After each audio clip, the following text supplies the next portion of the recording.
A very short, very quick video. Remember when I said it was when Synology decides your drives should not be used, not a if? Well, here's the crazy thing. I use Western Digital NAS drives. They're the Ultras, and I use them in a 2-bay for a long while. Of course, I've had to replace some as I went. And then on a 1522 Plus, it told me that these drives, yeah, you can use them, but we kind of don't like it. And when that power surge and brownout happened in my neighborhood, and it kind of, I found out the only thing that it did do was actually kill the NIC card. I used the same RAM out of my 22 and my drives and the same Ethernet cable. It booted up and it's seen it. So keep that in mind if your NAS dies. If the power cord trick doesn't work, your NIC card may have fried. So there's that. But yeah, with this 25 plus, 1525 plus, it's telling me that this migrated from another system. We don't like that. And that was one of the reasons I started kind of messing with TrueNAS, is for when this happened. Well, it looks like it's happened. And I'm not happy about it, but things are working for the most part. It's restoring right now. First, it repaired the supposedly missing the fifth drive, even though it can see that it was there. It was like, hey, you have five drives, but this fifth drive, yeah, it exists, but it don't exist. So I had to run repair on it for like a day and a half. Um, and now it's wanting to re-silver, or no, it's scrubbing right now.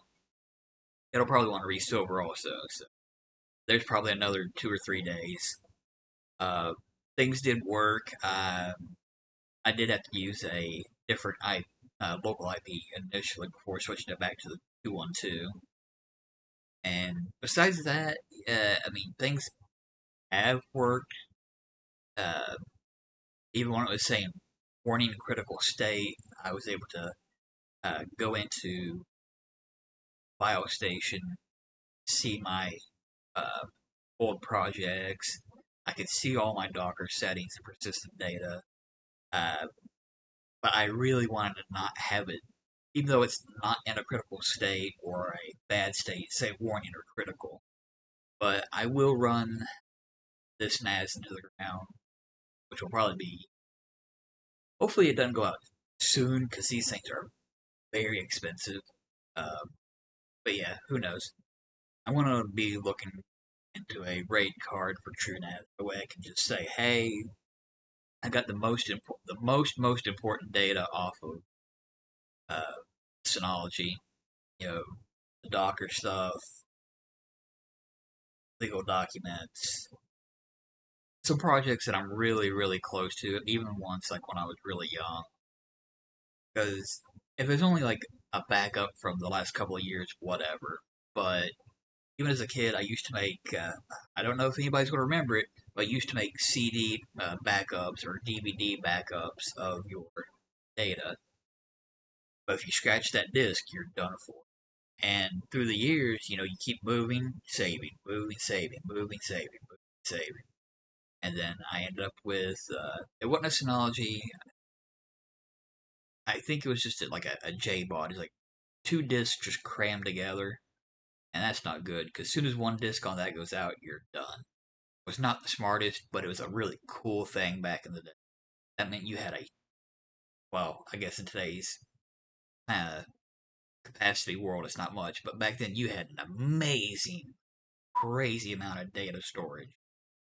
But yeah, that's the story of the Synology, and I'll get back to it whenever it's done having its conniption fit, if that's possible, and do that, and we'll see how everything goes. I just, man, I hate to see Synology going down this route, because, I mean, not using like your usual like desktop hard drives in here. I mean, I'm using NAS brand, or not NAS brand, but NAS related, these should be running 24/7 drives.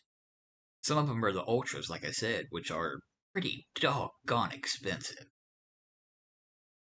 And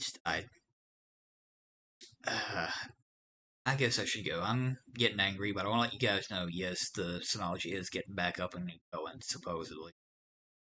So, anyway, take it easy, and I'll try to have the usual Tuesday video out. I'll see you next time.